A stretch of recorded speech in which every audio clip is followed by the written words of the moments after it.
judiciales de parte de la Escuela Judicial y de la Comisión de la Jurisdicción Civil. El día de hoy tenemos una actividad académica más de cara a la preparación para la reforma procesal de esta materia y vamos a abordar el tema del recurso de casación, la casación, sus diferentes modalidades, cómo son reguladas en el nuevo Código Procesal Civil.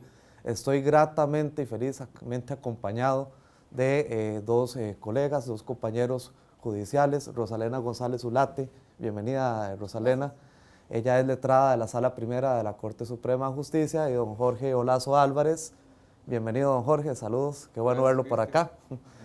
Don Jorge es magistrado suplente de la Sala Segunda de la Corte Suprema de Justicia y también juez de Tribunal Segundo Civil de San José en propiedad. La idea del día de hoy es cambiar un poquito la dinámica, generar ideas reflexivas, ideas que nos puedan llevar a una mejor practicidad, a un mejor entendimiento de qué es la casación, este instituto que las diferentes salas de la Corte Suprema de Justicia, de la Sala Primera a la Tercera, tienen como una función al momento de conocer recursos o motivos de desconformidad o en última instancia, podríamos decirlo de alguna manera, los casos judiciales que llegan a conocimiento de los tribunales en las diferentes materias.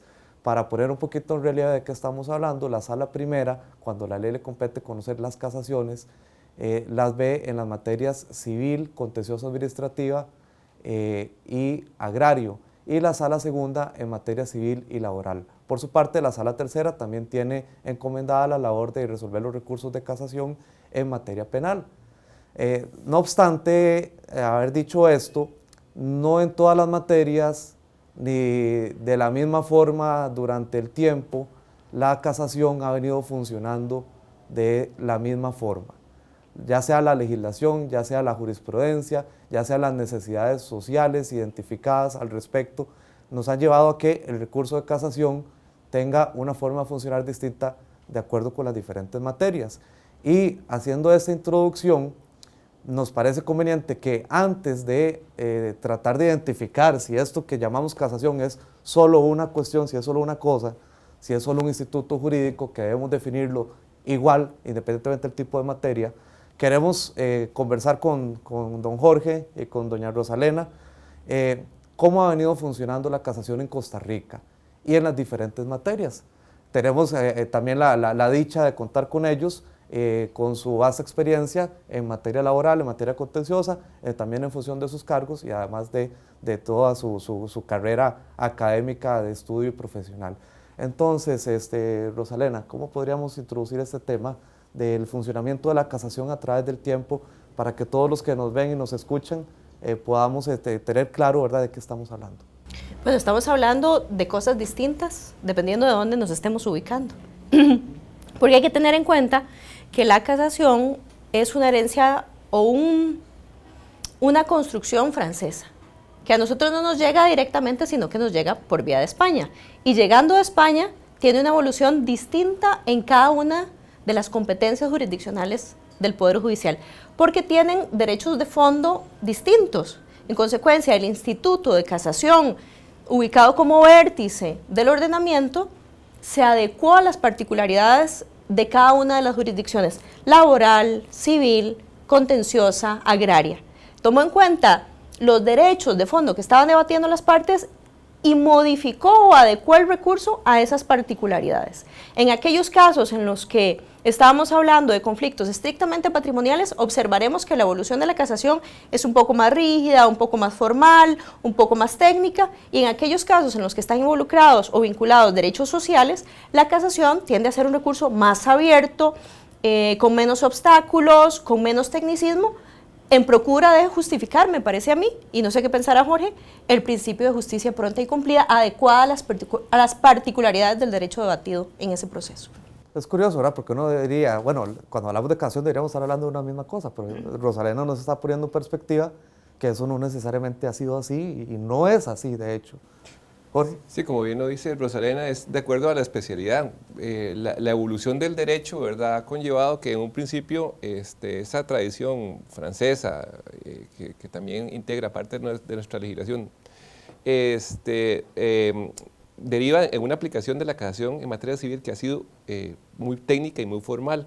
Cuando ya se llega a separar lo que son las materias, porque hay que recordar que en un principio la génesis de toda la materia inicialmente, derecho patrimonial, es civil, después se deriva el derecho laboral, lo separamos y se constituye el Código de Trabajo, y después también la materia de familia. Entonces, esas derivaciones conllevan que a veces en el recurso de casación, como un recurso técnico, al ser materias de índole más social como laboral, o familia, se intente una visión de la casación, digámoslo así, menos formal. Y es por eso que se habla de una tercera instancia rogada, que es básicamente una creación que busca eliminar el formalismo de casación, pero estando siempre sometida a ciertos criterios técnicos de la casación. Por ejemplo, materia de familia es un buen ejemplo de eso. La Sala Segunda, que también conoce materia de familia, de acuerdo al artículo 8 del actual Código de Familia, nos dice que en materia de casación, ¿verdad?, estará sujeto a una situación en donde la casación tiene que regirse por aspectos técnicos de la admisibilidad del recurso, por lo cual tenemos que irnos a civil, a pesar de que es una materia social, pero también en algún momento se crea una modificación que viene a introducir la tercera instancia rogada. Entonces, el juez de familia en materia de casación se encuentra en una problemática expresa en cuanto al recurso. Una situación en donde hay una casación, formal para otras materias como en materia civil, pero que en materia de familia no se da por esa situación social y la tercera instancia rogada. Pero aún así, a pesar de que sea un régimen de tercera instancia rogada, la Sala Segunda ha tenido la hipótesis, ¿verdad?, en principio, de que el recurso de casación por razones procesales se le aplica también a la materia de familia. Entonces es un derivado extraño, ¿verdad?, y por eso se le conoce como tercera instancia rogada. Una situación en donde se puede aplicar la casación por razones procesales para la materia de familia, pero sin los requisitos de fondo que puede tener la admisión de un recurso de casación para la materia civil, por lo cual se considera un híbrido, y todavía se vuelve más híbrido en la materia laboral, donde para todos los supuestos es tercera instancia rogada, ¿verdad?, y no sometida, reitero, a los criterios técnicos de la admisibilidad de la casación, pero también con lineamientos jurisprudenciales que han establecido que, digamos, aspectos procesales no se pueden ventilar ante la sala, ¿verdad? Pues, esto de la tercera instancia rogada es interesante porque entonces estaríamos partiendo del hecho de que tenemos sentencias de primera instancia, un recurso de apelación ante un tribunal que conocería este tipo de impugnaciones, y la sala de casación, cuando la tercera instancia rogada exista, sería como precisamente esa tercera oportunidad de que sea de manera que sean analizados los puntos objetos del conflicto en cualquiera de las materias, si tenemos la tercera instancia rogada, y resuelto en este caso por la Casa de Casación como si fuera una apelación más, tal vez para que las personas nos entiendan en el sentido de que se puede discutir o se puede debatir el fondo del conflicto. Ahora, en materia civil estamos claros que antes del nuevo Código Procesal del nuevo Código Procesal Civil no podríamos hablar de una instancia rogada a nivel de casación, ¿verdad?, sino que el recurso ha venido teniendo, por disposición de ley, más bien un carácter extraordinario y más cercano a ese concepto de la casación francesa que Rosalena nos citaba, ¿verdad? Estamos hablando de lo mismo, Rosalena. Claro, claro. Hay una precisión que olvidé hacer, en la misma línea que mencionaba Jorge previamente. Incluso dentro de la propia materia civil, específicamente hay un área que tiene un tratamiento diferenciado, a pesar de que lo conoce la misma sala primera, que es la materia agraria. De nuevo, ¿qué está detrás? ¿Qué tipo de derechos se están debatiendo? ¿Cuáles son los actores? Y no me refiero a la parte activa del proceso, ¿cuáles son los actores de ese proceso jurisdiccional? Entonces, eso ha matizado un poco. Indudablemente, la casación civil, y me parece que en buena medida la casación penal también, se mantuvieron más fieles a ese modelo que venía de afuera, en tanto establecían supuestos específicos en los que podía la sentencia tener acceso al recurso de casación, motivos específicos de control, no era un recurso plenario en el que cualquier aspecto podía ser debatido, sino que las salas tenían competencia específica respecto de determinado tipo de reparos, y allí viene el resabio que abandona el nuevo Código Procesal Civil de especificar ante qué tipo de vicio nos encontramos en materia de valoración de prueba, cosa que abandona el nuevo Código Procesal Civil, que en todo caso no le abonaba mucho más que un excesivo celo doctrinario a la clasificación, pero yo creo que el cambio de legislación muestra una intención del legislador de dar un paso que lo aleja de esa casación clásica y lo aproxima a un recurso mucho más flexible, un poco más abierto, con causales de control más abiertas, manteniendo, y no por esto quiero decir que es un recurso ordinario, porque hay elementos que quedan de la casación clásica que de alguna manera lo particularizan y lo diferencian de una apelación. Por ejemplo, tiene una fase de admisión específica en la que si el recurso no cumple determinados requerimientos de fundamentación, la sala va a decir, este recurso no lo admitimos para estudio. Entonces hay particularidades que todavía conserva, que lo hacen sutilmente diferente de un recurso ordinario. Ok, ahí estamos viendo un poquito el carácter evolutivo, ¿verdad? Y cuáles son los, digamos, los fundamentos sociológicos, ¿verdad? Y de las necesidades sociales de la Administración de Justicia que nos llevan a ir abriendo paulatinamente lo que se puede conocer en un recurso de casación por parte de las salas. Ahora, hablamos de tercera instancia rogada, pero Jorge, parece que la tendencia en Costa Rica, y no solo en Costa Rica, es a tener como una segunda instancia y no una tercera. Sí. ¿Por qué? ¿A qué se debe esto? ¿Verdad? Que las salas de casación ingresen, ¿verdad?, como la segunda instancia y no como una tercera. Así lo estamos viendo en materia laboral, lo vamos a ver en materia civil, así aplica en materia contenciosa. ¿A qué se debe esto, Jorge? Yo creo que es por la cambio de estructura del proceso en sí. O sea, digamos, el hecho de un principio de celeridad, un principio de concentración, un principio de economía procesal incluso también, en donde, por lo menos con la anterior normativa, uno veía que mientras el juez de primera instancia dictaba la resolución y iba a un tribunal de apelaciones y después ingresaba a la sala, pues tardaban años, ¿verdad? Y eso pues atentaba contra un principio que ahora hizo referencia a Rosalena, de tutela judicial efectiva. Entonces, el hecho de que pasemos de una etapa donde hay un juez, por lo menos en materia laboral y en materia civil, que ahora vamos a hacer la diferencia, unipersonal en materia laboral, que dicte su sentencia y que de una vez, dependiendo de criterios de cuantía, pase a una sala de casación, pues trae una economía procesal grande, ¿verdad?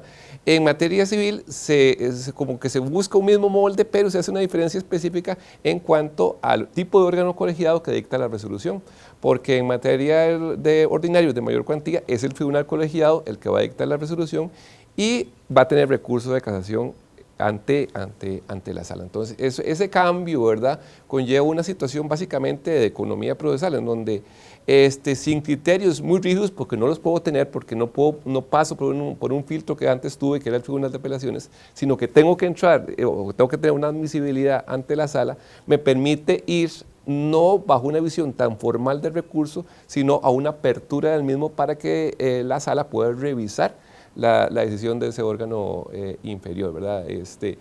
Algunos podrían pensar, bajo esa visión que estamos analizando, que si eso sería que ahora estamos discutiendo una violación del principio de doble instancia o no, ¿verdad? Por ser casación y no un tribunal de apelaciones el que se encarga de revisar esa decisión, ¿verdad? Pero eso es todo un tema que se puede discutir. Incluso algunos son un poquito más arriesgados sobre el tema y nos dicen que la casación en realidad es una apelación disfrazada con ese nombre. Sí, sí.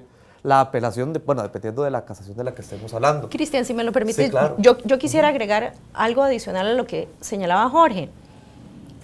Pensar, cuando criticamos esa supresión de la instancia que tenemos en el Código Procesal Civil actual, tenemos que contextualizar un aspecto. Para ser congruentes en un proceso que se estructura a partir de un modelo predominantemente oral en audiencias, si la oralidad de verdad la convertimos en nuestro norte para facilitar el proceso de construcción, de reconstrucción de la verdad con las limitaciones que sabemos que tiene, no podemos ser inconsecuentes con la oralidad fijando una instancia de apelación.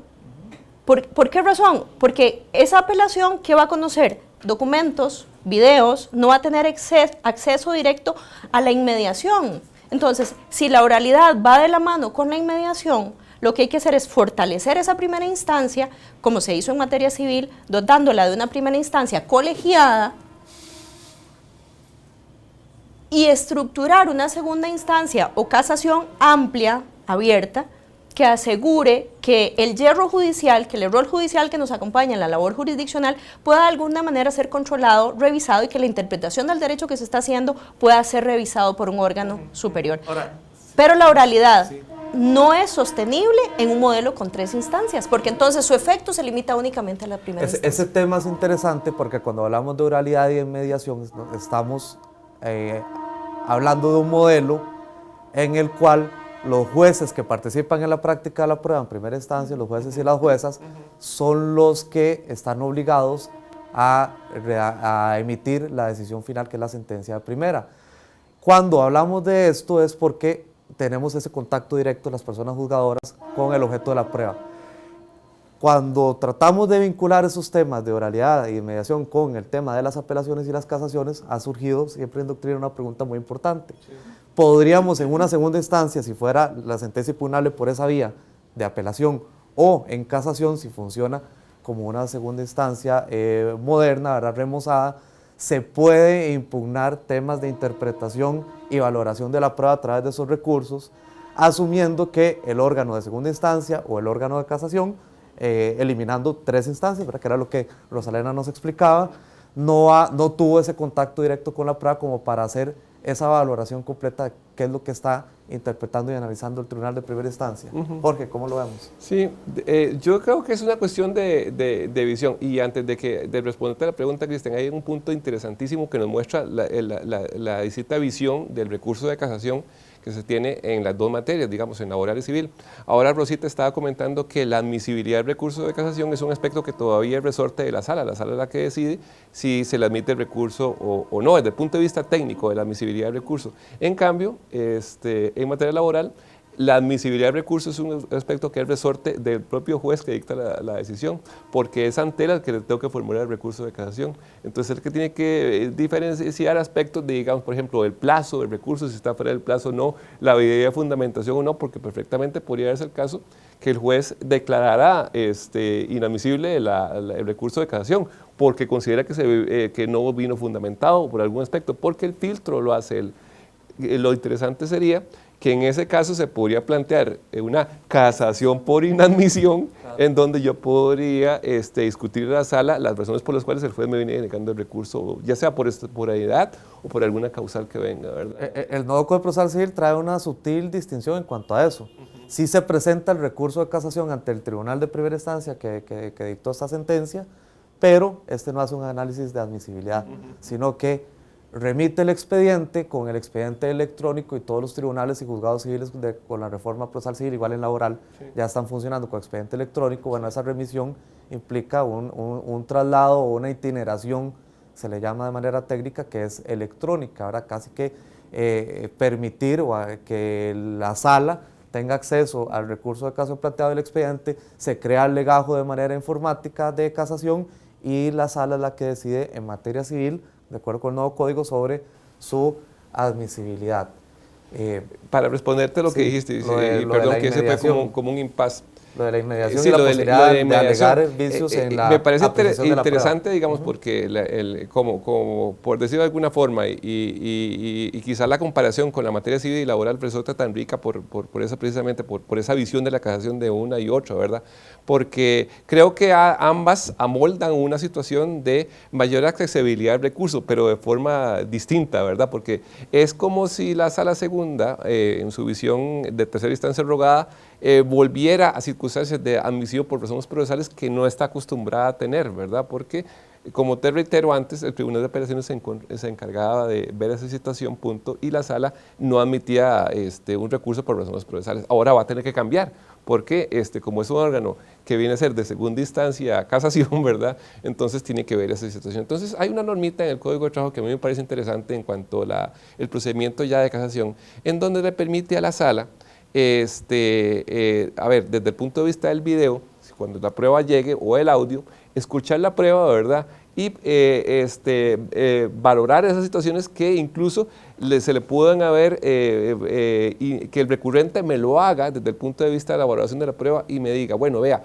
en este video nótese que el testigo dijo tal y tal cosa y nótese tal conclusión y nótese, entonces para reiterarle un aspecto para que la sala lo vaya viendo desde el punto de vista de la valoración, ¿verdad? Situaciones que digamos, que está bien desde el punto de vista de la inmediatez y como lo dice bien Rosita, nos acerca más a ese principio de inmediatez porque es el hecho de que la sala pueda, desde el punto de vista de un aspecto impactante de la evaluación de la prueba, entrarle a ese aspecto. Eso es trascendental porque es el aprovechamiento de la tecnología en la administración de la justicia. No es lo mismo entrar a ver aspectos de interpretación y valoración probatoria teniendo un acta, ¿verdad?, donde se transcribe declaraciones o un acta donde, peor aún, se describe lo que se inspecciona en un reconocimiento judicial, que tener una grabación de audio y video en el mejor de los casos, o por lo menos de audio en el tema de las declaraciones, donde se tenga, ¿verdad?, esa posibilidad tecnológica de poder hacer esa revisión. Yo agregaría una cosa,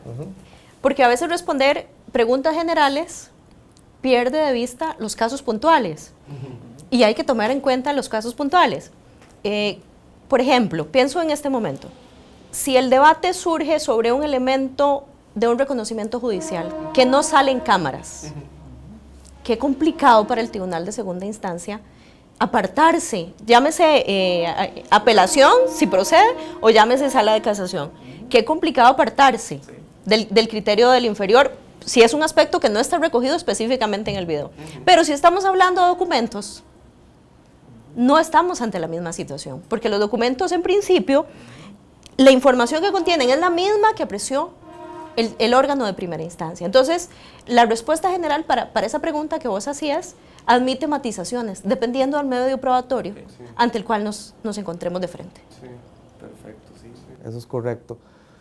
Ahora, tenemos que poner en perspectiva que, de acuerdo con la reorganización institucional, ciertamente la Sala de Casación va a conocer estos recursos cuando se trate de impugnaciones de sentencias de procesos ordinarios y los actuales abreviados de mayor cuantía, que con el nuevo código van a pasar a denominarse también ordinarios. Ordinarios de mayor cuantía y de cuantía inestimable. Rosalena, ¿cómo justificar que entonces sea la Sala de Casación la que conozca este tipo de procesos o la impugnación respecto de la sentencia en este tipo de procesos y no en otros? Bueno, es una opción del legislador que toma en cuenta múltiples aristas, en mi criterio, o que debió haber tomado en cuenta múltiples aristas con las que juega la justicia en la actualidad. Una es el costo económico, ¿verdad? ¿Qué nos asegura que 3 instancias sean mejor que 2? Técnicamente, digamos, no hay nada, efectivamente. ¿Cómo estamos tratando de asegurar la calidad de la justicia? Por integraciones plurales de los órganos que resuelven. Incluso en primera instancia. Incluso en primera instancia. Eso, de alguna manera, nos da a priori, ciertamente, la impresión de que el análisis de una triada de personas, de un conflicto, genera mayor discusión, mayor debate, mayor revisión, mayor celo en la resolución del asunto. ¿Por qué que sea la Sala de Casación? Bueno, la casación históricamente tiene una finalidad que a mí me parece de las más valiosas. Cuando la Corte de Casación deja de ser un tribunal con varias integraciones y se establece como un único tribunal, y se establece además a nivel jerárquico como la última instancia, como el vértice de la casación, hay un efecto que se provoca y es la unidad jurisprudencial.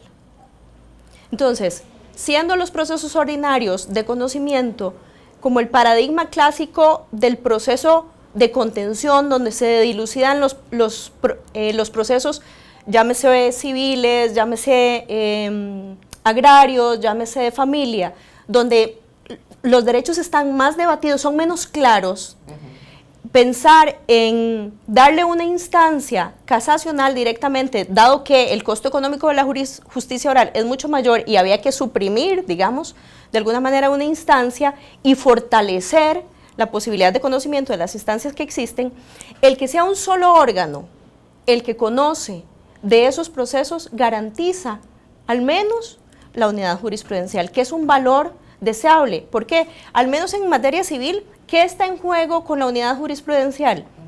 La seguridad jurídica. Y la seguridad jurídica es un valor en el mercado en la actualidad para las transacciones comerciales, que son justamente las que está resolviendo en materia civil la Sala Primera. Entonces, ¿qué riesgo tiene esto? Porque no solo tiene esa ventaja, también tiene un riesgo. Y es que son 5 jueces, los de casación, resolviendo todos los procesos que se produzcan en todo el territorio costarricense. Entonces, la mística que requiere la sala para no convertirse en el cuello de botella de la justicia civil es indudable, es innegable, porque al haber suprimido esa segunda instancia y pasar los procesos, todos los del país, directamente a la sala, requiere una capacidad de respuesta y análisis serio, pero rápido, porque de lo contrario, el éxito del proceso célere oral, que es la expectativa que tenemos, va a llegar hasta que los procesos lleguen a casación, y lo que desearíamos es que más bien la sala sea un elemento facilitador en el flujo de la resolución de los conflictos jurídicos. Esto es importante porque tiene que ver con los tiempos de la justicia y la mejor administración de los recursos. Es decir, parte de lo que queremos es agilizar la solución de los conflictos para cumplir con el mandato constitucional de justicia que sea cumplida y pronta, y si de todos modos, si no es pronta, tampoco sería cumplida. Con ello, la reforma procesal civil elimina una instancia, según lo estamos explicando, en esos procesos ordinarios y abreviados de mayor cuantía, que con la reforma van a denominarse únicamente ordinarios, y también los de cuantía inestimable van a pasar directamente sus sentencias a una impugnación cuando las partes así lo quieran hacer ante la Sala de Casación. Pero si no actuamos, ¿verdad?, de una manera razonable en tiempos en esa instancia de casación, entonces habríamos eliminado una instancia, pero en los tiempos efectivos del proceso no estaríamos logrando mucho. Pero definitivamente eso es algo en lo que se está trabajando, ¿verdad? Es algo que tenemos que tener muy presentes para que funcione de una forma debida. Ahora, Jorge, parte de la preocupación de esto es que el nuevo Código Procesal, preocupación no, más bien es un tema de análisis, porque no necesariamente es una preocupación, más bien puede ser una bendición. El nuevo Código Procesal Civil estructura las causales por las cuales una parte puede presentar una casación, y las estructura como causales de forma y causales de fondo. Sí. ¿Cómo explicar en qué consiste esto? Y me adelanto a una pregunta que está absolutamente vinculada con ello. Las causales, tal y como se estructura la casación en materia laboral, en materia civil, también en materia contenciosa administrativa, admitirían que las partes puedan impugnar cualquier motivo de hecho o de derecho, de aplicación de normas sustantivas, procesales o de valoración de la prueba, simplemente estructurándolos de esa forma como causales por razones procesales y por razones de fondo. Sí. Primero que todo, la primera pregunta que hiciste, es importante entender que, digamos, la discusión a veces en cuanto a la admisibilidad de recursos, cuando se trataba de un error de hecho o de derecho, ¿verdad?, conllevaba a veces el rechazo de los recursos por la visión técnica que, como dijo Rosita ahora, se tenía de la casación. Entonces, yo a modo de anécdota, muchos abogados y abogadas a veces le comentaban a uno que era tan técnico la admisión del recurso de casación que a veces ellos se quedaban con la decisión del tribunal, porque sabían que la decisión del tribunal había sido una decisión perfectamente fundamentada y que a la hora de llegar a la casación era bien difícil desde el punto de vista de admisibilidad pasar ese filtro, a veces que conllevaba el no ser tan técnico en remarcar si estoy ante la presencia de un error de hecho o de derecho por violación a la norma o por un aspecto de admisión o apreciación de la prueba. Entonces, y esa visión, ¿verdad?, hacía que incluso hubiera abogados que fueran especialistas en casación y se dedicaban solo a eso, pero era como una experticia en un tema tan técnico como era la casación. Esta visión, como hemos hablado hasta ahora, ¿verdad?, abre esa posibilidad. Entonces, desde una forma de hablar de vicios procesales a vicios sustantivos, nos permite decir simplemente enmarcar, estamos en una situación de naturaleza procesal o estamos en una naturaleza de violación a la norma sustantiva, punto. Entonces, no tenemos que someternos a una situación de error de hecho o error de derecho, no lo enmarco aquí, lo enmarco acá, entonces no lo puedo admitir por acá y se lo rechazo. Entonces, por decirlo así, es una apertura del sistema, que eso es lo que queremos todos en una búsqueda de una tutela judicial efectiva, que es lo que tengo que buscar yo, que las personas puedan acceder al medio. Ahora Rosita hizo importancia, y es algo que hay que resaltar, de la casación. La casación, bajo esa visión de procesos ordinarios de mayor cuantía, va a ser importantísima, pero ¿qué va a hacer? Unificar criterios. ¿Qué pasaba antes en los procesos ordinarios? Digamos, podríamos tener un tribunal segundo civil de San José que resolviera un aspecto, pero otro tribunal, digamos, por ejemplo, el de Alajuela, que también resolvía ordinarios, podía tener otro criterio, ¿verdad? Y ahora eso se va a dar, se va a seguir dando, pero en ordinarios de menor cuantía. El aspecto patrimonial para ordinarios de mayor cuantía, ¿quién lo va a definir ahora? La sala primera. Entonces es importante esa unificación de la línea jurisprudencial, no solo para ir dando seguridad jurídica, a pesar de que eso es un elemento importantísimo, ¿verdad? Ya la Sala Constitucional ese aspecto lo había analizado en un voto 681 del 90, si mal no recuerdo, donde la Sala dice que hay que analizar ese antecedente de la jurisprudencia, no como lo hace el derecho anglosajón, como de la visión de fuente del derecho, pero sí como un aspecto en donde se van creando pautas de formas de aplicación sustantiva de las normas, algo que don Ricardo Celedón en sus notas, usualmente en los votos de la Sala Primera, resaltaba muchísimo, ¿verdad? La visión que tenía que tener la jurisprudencia como una fuente importante de consulta por parte de los operadores técnicos del derecho. Entonces es importante ese acceso, el dotar ese acceso, y por eso esa división a mí de vicios procesales y vicios sustantivos me parece lo más rico de la reforma, ¿verdad? Tan es así que en materia laboral también, y respondiendo a la segunda pregunta, se sigue bajo esa visión. Sí. Se sigue una visión de vicios procesales y de vicios sustantivos, ¿verdad? Bajo esa misma denominación. Sin embargo, por ser una materia más social, ¿verdad? Se parte de la premisa de que, digamos, yo puedo formular recurso y no es necesario que diga la norma en que fue violentada, sino que yo le puedo decir a la sala de casación en materia laboral, bueno, mire, se violentó mi derecho a vacaciones, sin citar en la norma, ¿verdad? Sin citar en qué consistió esa interpretación incorrecta de la norma, simplemente por esto y esto y esto. Y eso conlleva a que la sala, ¿verdad?, tenga que ubicarse en la norma, ¿verdad?, del Código de Trabajo y decir, bueno, se violentó por esto y esto y esto y esto, ¿verdad? O sea, un recurso menos técnico, reitero, desde el punto de vista de necesaria vinculación normativa. Sí, mucho se discute acerca del nuevo recurso de casación que viene con el Código Procesal Civil, que entrará en vigencia el 8 de octubre próximo, sobre si es un recurso formal o si es un recurso informal, o qué tanto nivel y carácter técnico debe tener su interposición para que el mismo sea admisible. Ciertamente, el artículo 69.2 del nuevo código nos habla de causales por razones procesales y causales por razones de fondo.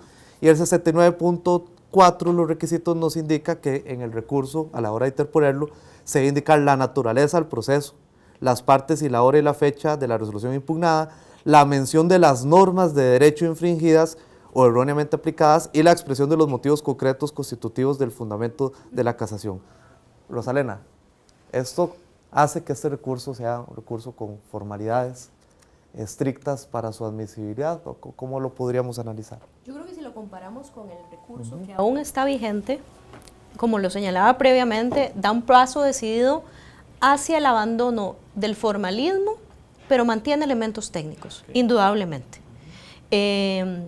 Porque, al menos en materia civil, ¿de qué estamos hablando? Vuelvo al mismo punto, a riesgo de ser cansina, ¿verdad?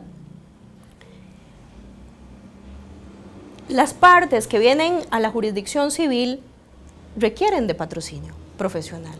Y es una actividad técnica la que se realiza. Entonces, aquellos recursos infundados, sin motivación, con argumentaciones alambicadas, confusas, no le hacen un flaco favor a la justicia. Entonces, es necesario el requerimiento técnico que se extienda en alguna medida o se visibiliza para el recurso de apelación, que también se establece como principio fundamental su fundamentación. O sea, ya no me sirve el recurso para ganar tiempo. Y no con muletillas o frases desde luego carentes de contenido. Claro, entonces la labor jurisprudencial que tendrá la sala es interpretar esas normas y definir qué tan técnico o qué tan alejado del formalismo del código actual comprende la sala que tiene ese nuevo recurso, porque sí hay cambios paradigmáticos.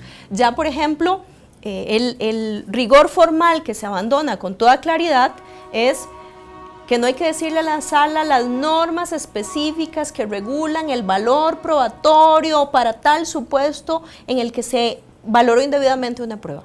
El recurso en el nuevo Código Procesal Civil dice tiene que ser fundado. ¿Cómo interpretará esto la sala? Habrá que ver la evolución que la jurisprudencia hace, pero en principio se nota de la simple lectura que hay un distanciamiento con ese excesivo rigor formal, que va acorde con la supresión de una instancia y el fortalecimiento de la primera, me parece a mí. Sí, parece que sí, ¿verdad?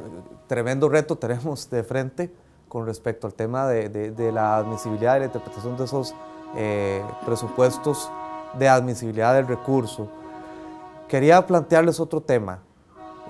Por ejemplo, cuando hablamos de la revisión de sentencias firmes, la doctrina procesal y los modelos procesales nuestros tienden a establecer que este sigue siendo un medio de impugnación porque se impugna una sentencia firme pero no un recurso.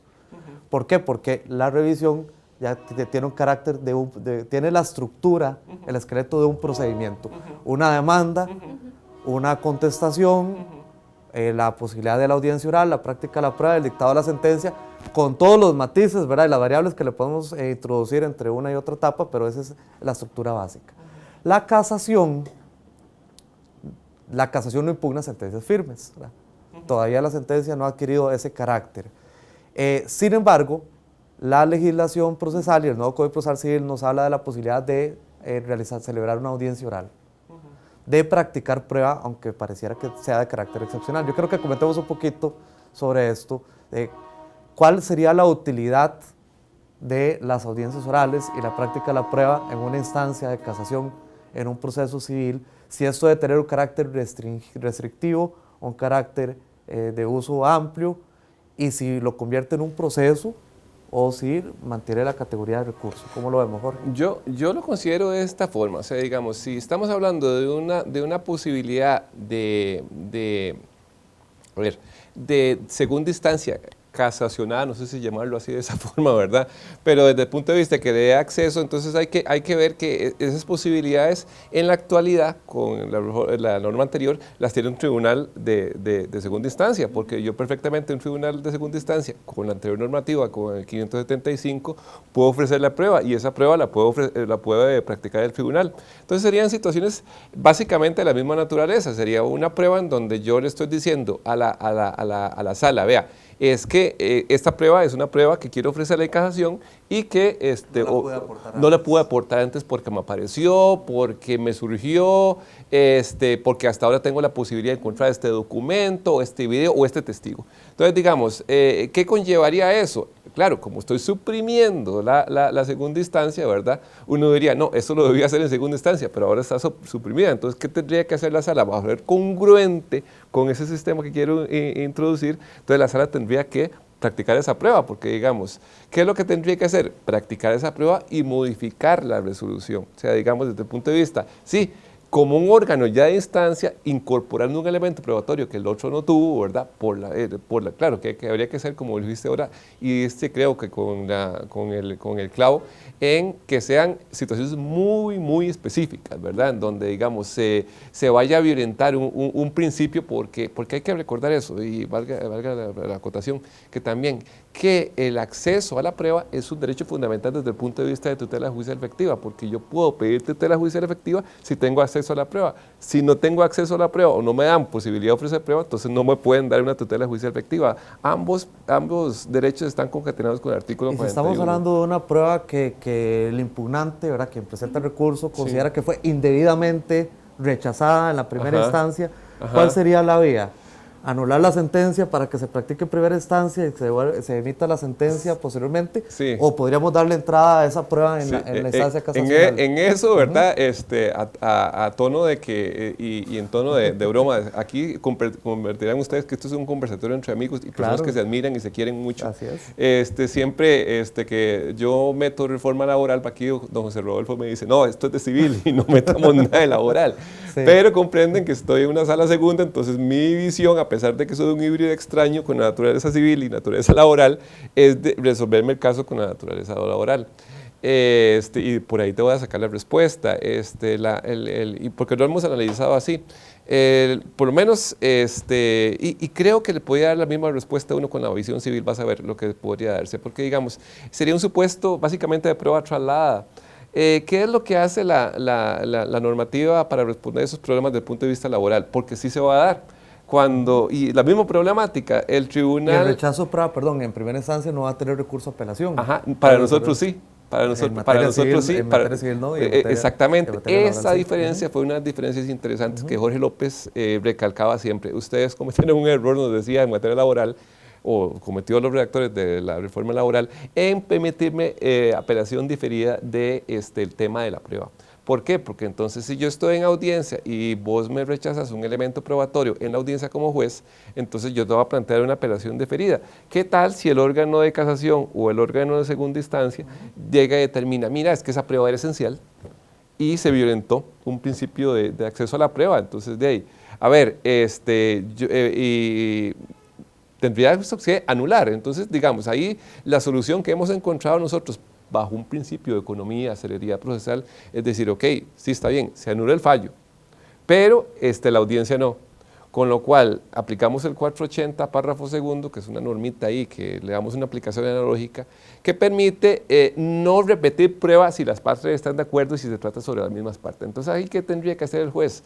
Nosotros le llamamos a eso una inmediatez disminuida, ¿verdad? Porque en ese caso lo que tendría que hacer sería oír toda la prueba que practicó el otro juez, exactamente, practicar esa prueba que le hizo falta, ¿verdad? La que la sala o el tribunal de apelación está diciendo que le faltó, y dictar la sentencia nuevamente, ¿verdad?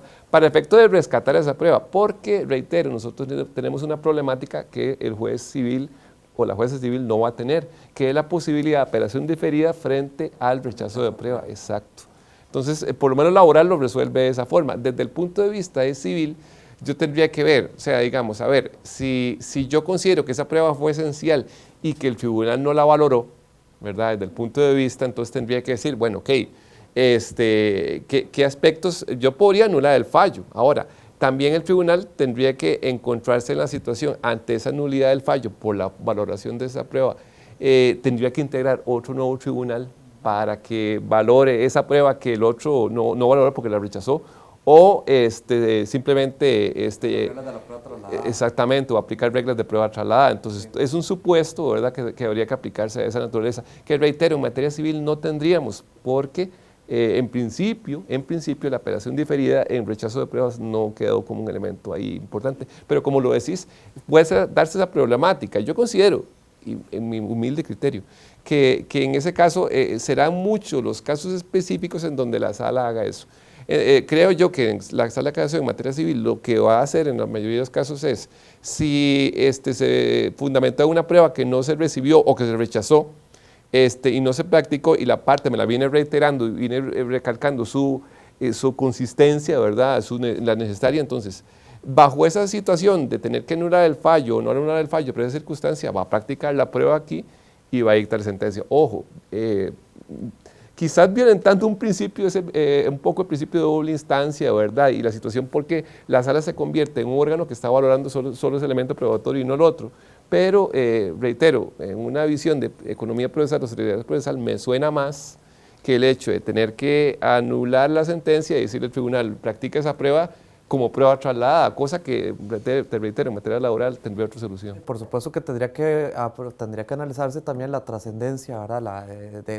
La pertinencia y la trascendencia de esa prueba, y además, antes de darte la palabra, Rosita, que sí tengan las partes el cuidado de hacer valer en primera instancia el medio de impugnación que sí tienen, que es el recurso de revocatoria. Sí, sí. Porque si no hacen valer el recurso de revocatoria, el mismo 69.2 lo dice de manera expresa, que para la instancia de casación tiene que hacerse valer todos aquellos medios de impugnación o reclamos que la ley permite, y en este caso tendría que haberse prestado la revocatoria para luego poder alegarlo en casación. Yo quisiera abonar dos cosas sobre el primer tema, sobre la posibilidad de que la sala practique prueba.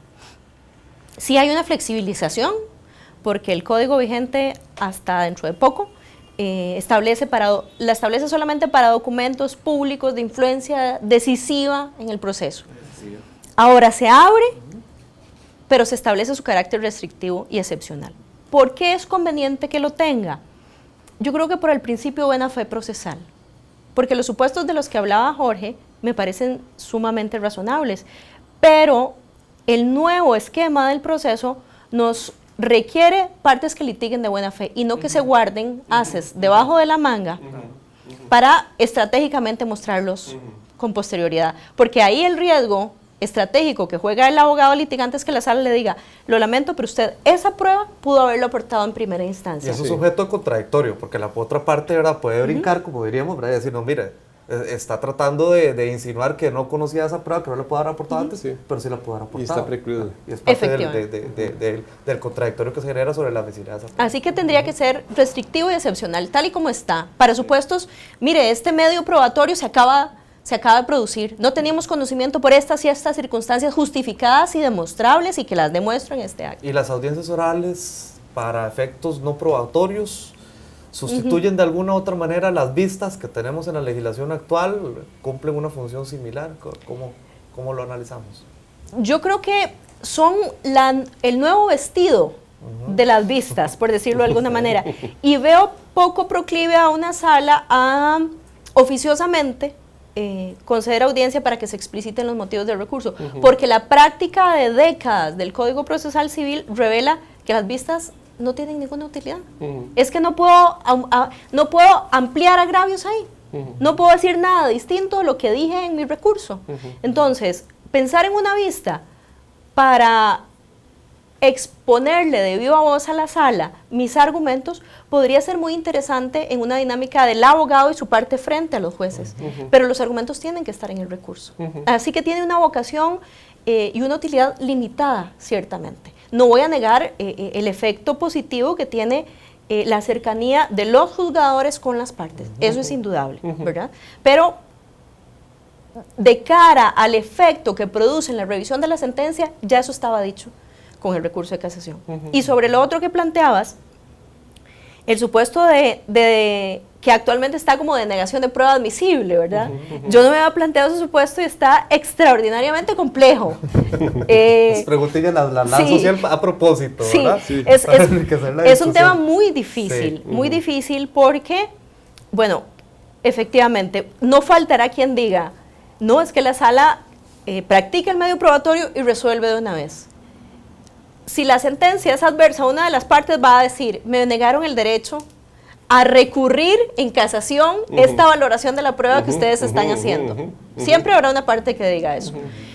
Y estará por otro lado el que critica porque la sala va a devolver para que se valore nuevamente, para que vuelva. Y van a decir, no, es que la sala se está quitando el trabajo de encima, ¿verdad? Entonces, en este tema, quedarle bien a ambas partes va a ser muy complicado. ¿Qué orientación seguirá la sala? Pues me mantendré a la expectativa porque el tema indudablemente está muy interesante. Sobre esta línea de que si hay que reenviar, ¿verdad?, el proceso a primera instancia para reponer actividad procesal, puede ser probatorio u otros aspectos. El código sí tiene una normita muy interesante por ahí, que es el 69.8, cuando nos habla de que la sentencia se case, la de primera instancia, por falta de fundamentación o incongruencia. Y nos dice que siempre y cuando no se vulnere el principio de inmediación, la sala resuelve por el fondo, a pesar de que estemos en presencia de vicios procedimentales. Pues si fueran vicios sustantivos, lo que se hace es que se emite el criterio de fondo que corresponde, pero hemos estado muy acostumbrados a que en materia procesal, si hay un vicio del procedimiento, se anula la sentencia, se reenvía para que se reponga lo que se está que reponer, se tenga que dictar la sentencia de nuevo. Hay una innovación en el 69.8 que nos dice esta posibilidad de que no se reenvíe, que la sala de una vez emita el criterio de fondo cuando es falta de fundamentación o incongruencia y no se violente la inmediación. A mí me parece esa norma genial, o sea, digamos, incluso y es, cada anécdota, don José, aquí nosotros hablamos de los padres de la criatura o los espíritus de la norma, ¿verdad? Que son José Rodolfo, don Gerardo Parajeles y don Jorge López. Los redactores de la norma, del Código Procesal Civil. Una vez conversando con José Rodolfo, en el curso, la Comisión Civil también brinda capacitación a la unidad de capacitación del Ministerio Público en materia de acción civil y el resarcitorio, el proceso penal, y discutíamos esa situación, ¿verdad? Porque es muy usual que la Sala Tercera o los tribunales de casación en juicios de reenvío reenvíen el proceso para que el tribunal vuelva, o el tribunal sí, vuelva a dictar la sentencia, pero sobre el aspecto civil del asunto, ¿verdad? Y básicamente es volver a dictar aspectos sobre un asunto civil, ¿verdad? Entonces, decíamos nosotros, ahora con esta reforma, la Sala Tercera y el Tribunal de Casación, dentro del planteamiento de una acción civil, no podría volver a hacer eso. ¿Por qué? Porque si la norma le ordena a la sala que tenga que dar el fundamento sustantivo de la decisión, tendría que dar el fundamento de decisión sin el bendito juicio de reenvío, ¿verdad? Que a veces se vuelve toda una problemática, digo yo, desde el punto de vista de las partes acusadas en el proceso. Porque cuando usted le envía a un juez penal un reenvío solo de la parte civil, y el imputado no llega al señalamiento para el debate solo para la parte civil, a veces se complica el asunto, porque entonces uno dice, bueno, decreto de rebeldía, lo ordeno su presentación, pero es solo un aspecto civil lo que voy a discutir. Entonces, ¿cómo voy a ordenar la detención de una persona únicamente para traerla a un juicio civil para que sea juzgado? Ahí uno, desde el punto de vista de planteamiento, diría, es un rebelde, simplemente no acude al juicio, se celebra el juicio en él, punto, se le condena, es un aspecto patrimonial, ¿verdad? Pero es una disyuntiva que muchas veces se da en la materia penal con la materia civil, en acciones civiles editorias. Con esta norma que acabas de comentar, ¿verdad? Perfectamente, la Sala Tercera podría decir, no, en cuanto al aspecto civil, simplemente no compartimos la apreciación sustantiva que hace el tribunal, y dictamos el asunto. Así deberían y alguien podría decir que quedó resuelto el punto en una sola instancia. Exactamente, sin necesidad de hacer todo ese problemática. No necesariamente, porque vamos a ver, hay casos muy fáciles en ese supuesto que estás poniendo. Si fuera un caso de incongruencia por extra petita, ¿de qué estoy hablando? El juez resolvió algo que nadie le había pedido. Es decir, hay un extremo de la sentencia que se sale del marco de la disputa. Y sin que la ley lo habilite. Efectivamente. ¿Qué es lo que tiene que hacer la sala? Recortar ese aspecto, siendo gráficos, y no hubo ningún perjuicio para ninguna de las partes, sino se le dice a la sala de casación, mire, este aspecto que resolvió esta manera, concedieron intereses y específicamente no se habían pedido y no procedía a su reconocimiento por determinados argumentos. Por ejemplo, una hipótesis que me estoy inventando ahorita. Si el juez resolvió fuera de lo pedido, tendríamos que decir, hay incongruencia. Vamos a reenviar solamente para que se suprima esa parte, para que después la parte... No tiene ningún sentido, ¿verdad? Entonces, hay casos muy fáciles y por eso creo que la pista de la norma y el juicio que tendrá que ser muy delicado la sala es, si entramos a analizar este tema, ¿estaremos franqueando y lesionando el principio de inmediación o no lo estaremos haciendo? Y eso es un análisis absolutamente casuista de las particularidades de la disputa. E incluso lo que se suprime por incongruencia, habría que ver si afecta el resto del contenido de lo que se resuelve, sí. que no está dentro del ámbito del extrapetita, ¿verdad? Sí. Y entonces ahí la sala tendrá que analizar si, bueno, y si está dentro del motivo de impugnación, ¿verdad? No sí. únicamente el tema de la congruencia, sino que esto altere Yo creo que el limitante sería eso, los agravios. ¿Por dónde vienen los agravios, verdad? Porque eso limita desde el punto de vista a qué le puede entrar la sala o no, ¿verdad? Desde el punto de vista sustantivo también sería un aspecto importante. Vamos con los últimos temitas, que aquí los teníamos ya más o menos pensados. Hablando de temas de agravios, a veces se causa un agravio, una disconformidad cuando decimos que sobre puntos o extremos o aspectos o elementos jurídicos similares de análisis, la sala primera nos dice una cosa y la sala segunda nos dice otra, la sala primera nos dice algo, la sala tercera lo analiza desde una perspectiva diferente, haciendo una interpretación distinta. Ese es un supuesto. También hablando de la función de la uniformidad de la jurisprudencia, que es una de las funciones primigenias de la casación, tenemos asuntos que entonces por no llegar a casación y no llegar a la sala, que van a ser conocidos en segunda instancia por tribunales de apelación. Y entonces no es la sala la que está cumpliendo con esa función de la uniformidad de la jurisprudencia.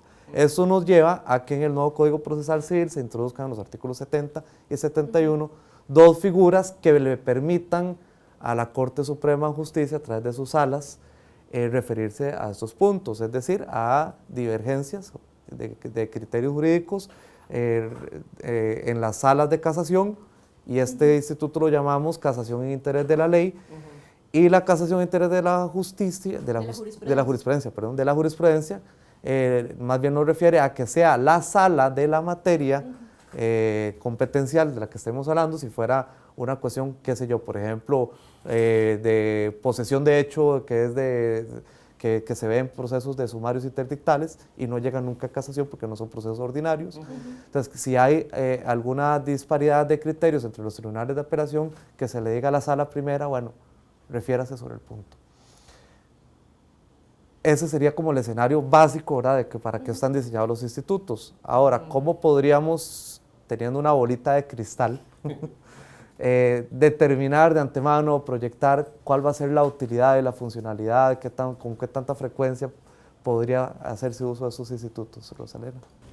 Yo creo que la previsión de los institutos es encomiable, es útil, responde a una de las finalidades de la casación, que es la uniformidad o la unidad jurisprudencial. Y nos reafirma que todos tenemos diferentes tipos de casación, que era por Sí. precisamente, a propósito, yo lancé la primera pregunta desde ese punto de vista. Sí, Aquí tenemos claro. otras casaciones distintas. Claro, ¿verdad? pero creo que su efecto práctico va a ser absolutamente residual. ¿Y por qué lo digo? Porque los ordenamientos donde están regulados, al menos en Latinoamérica, figuras similares, reportan inexistencia de casos en los que las salas hayan examinado el tema. Y tenemos un antecedente con el que ya cuenta la sala primera. En materia contenciosa está prevista la casación en interés del ordenamiento, que tiene algunas estructuras similares no idénticas, a estas dos nuevas formas casacionales. Y no hay recursos planteados. Probablemente haya alguno que se haya colado, pero yo estuve averiguando entre los compañeros que se dedican específicamente a la fase de admisión y ninguno recuerda un solo recurso de casación en interés del ordenamiento jurídico en casi 10 años. ¿Qué quiere decir eso? Que probablemente no tenemos la cultura o no está la coyuntura para la eficacia de esos modelos casacionales. Y hay un elemento que podría darnos pistas sobre una de las posibles causas que expliquen el fenómeno. ¿Cuál tribunal jurisdiccional de todas las instancias está desahogado como para sentarse a hacer una consulta y confrontar resoluciones dispares y decirle a un superior, resuélvame este tema? Las acciones de inconstitucionalidad, las consultas de constitucionalidad que formulan los jueces les significan una carga adicional que hay que hacer y que hay que asumir, pero vamos, hay que escatimar el tiempo para hacerlo. Entonces, la sala tendrá que sacar el tiempo para resolver esos temas y tendrá que hacerlo porque forma parte de su competencia, pero pareciera que el entorno y la cultura jurídica que en este momento tiene nuestro país, y echando mano de la experiencia comparada, daría cuenta de que podrían ser figuras con poco despliegue práctico dentro de nuestro ordenamiento. Habrá que ver qué sucede. Bueno, admitiendo que tienen una funcionalidad, que tienen una razón de ser, que es loable, pues de alguna u otra manera también nuestro objetivo debería ser, ¿verdad?, incentivar, ¿verdad?, que se utilice cuando pueda cumplir ese efecto uniformador de la jurisprudencia, porque ciertamente hay que aclarar que se dice que no son recursos, solamente casaciones, no recursos, porque no propenden a la impugnación de sentencias o de resoluciones para revertirlas o modificarlas. Por eso, efecto más bien es uniformador de la jurisprudencia. Sí, digamos, para mí es una derivación y siempre lo he visto así cuando yo veía la norma, tanto en lo contencioso como y en laboral también viene con matices distintos, pero yo lo veía siempre como una derivación del artículo 9 del Código Civil, con esa situación que se equiparan a veces los términos jurisprudencia con la doctrina dominante. Entonces, digamos, el equiparar el término jurisprudencia y doctrina es un aspecto importantísimo, ¿verdad?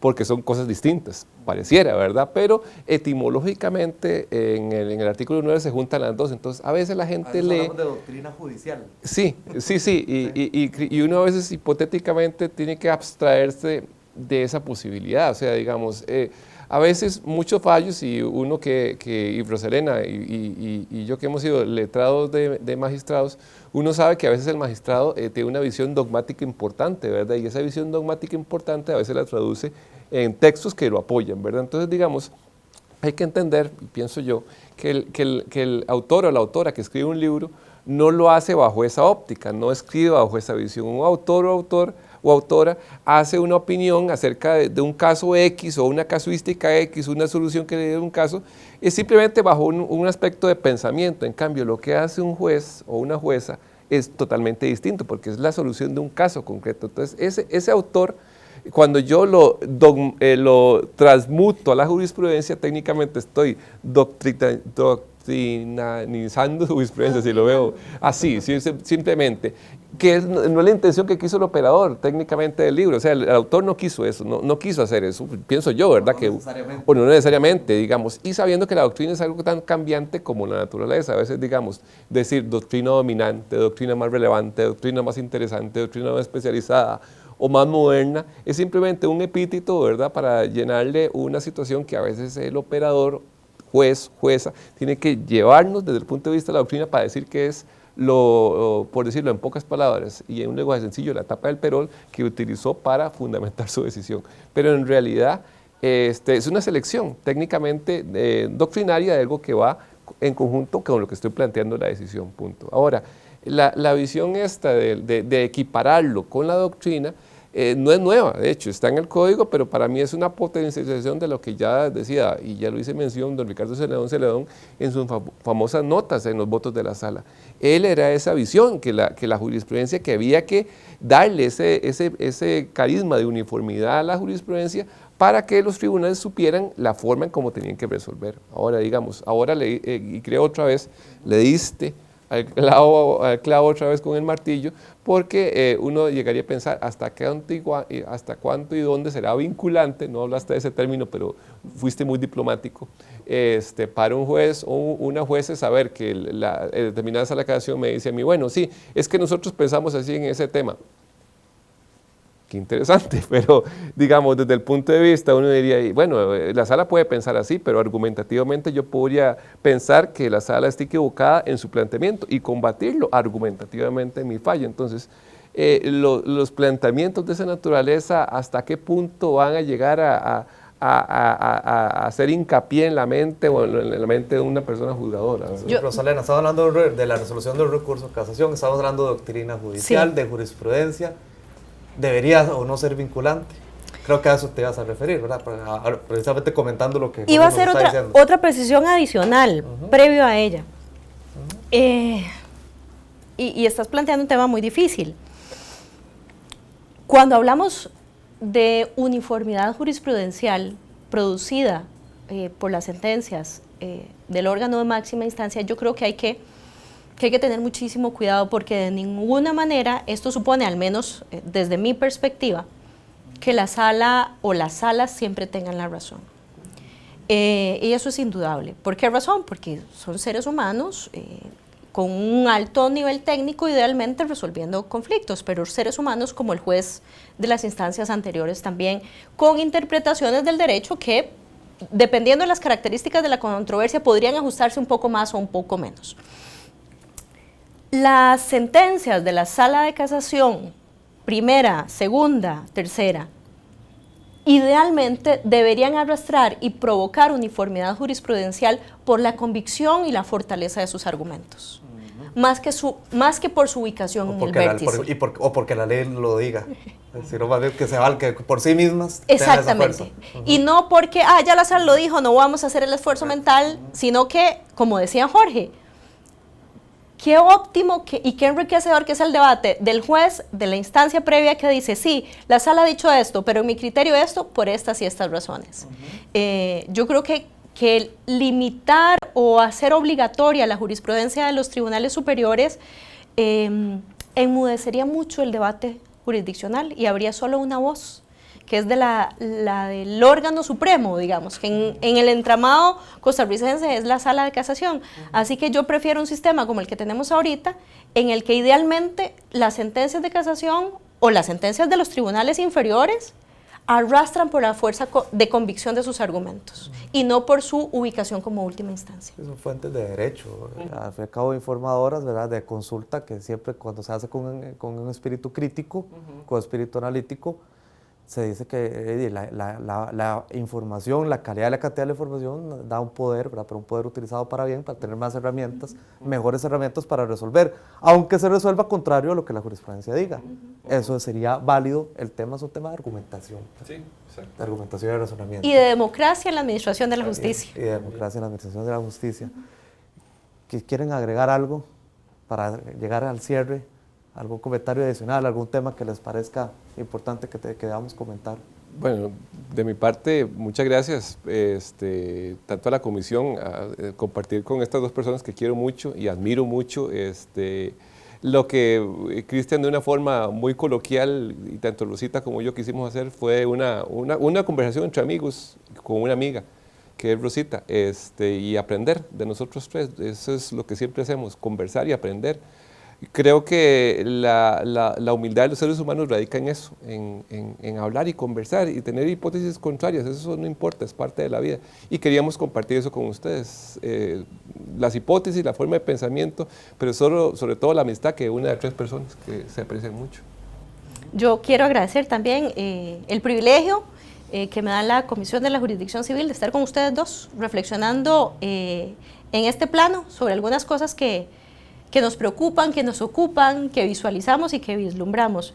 Y pues yo instar a los compañeros jurisdiccionales a estas dinámicas, ahora que el código entra en vigencia, ¿verdad? Porque es lo que va a enriquecer y a fortalecer la aplicación del código. Entre más nos comuniquemos entre nosotros, además tengo esta duda, voy a discutirla con mis colegas, voy a ver qué piensan, cómo lo están aplicando, están viendo esto, eso va a hacer que el código se fortalezca. Así que pues enhorabuena y muchísimas gracias. Sí, yo les agradezco a ustedes dos, los considero también mis amigos, excelentes profesionales. Esta ha sido, creo que, una actividad que estamos probando, ¿verdad? Hacerla con un formato distinto, un poquito más directo, un poquito más una conversación que fluya, siempre vislumbrando los temas que consideremos, ¿verdad?, que son más importantes de cara a la reforma. Y estén atentos porque es posible que podamos estar haciendo actividades similares o haciéndole las mejoras. También recibimos sus comentarios al respecto. Nos estamos preparando, evidentemente el tema no es para agotarlo, nunca es así, sino más bien como para encender esa llama de la pasión y del interés por entrarle más al mismo y porque sigamos conversando sobre estos temas tan relevantes, en este caso con la casación. Les agradezco mucho, Rosalena, Jorge, muchas gracias. Y nos estaremos viendo pronto. Muchas gracias a ustedes por escucharnos y por atendernos en este ratito. Y estén pendientes a próximas actividades académicas que la Comisión de la Jurisdicción Civil y la Escuela Judicial, con mucho cariño, pero con mucha responsabilidad, hemos estado organizando.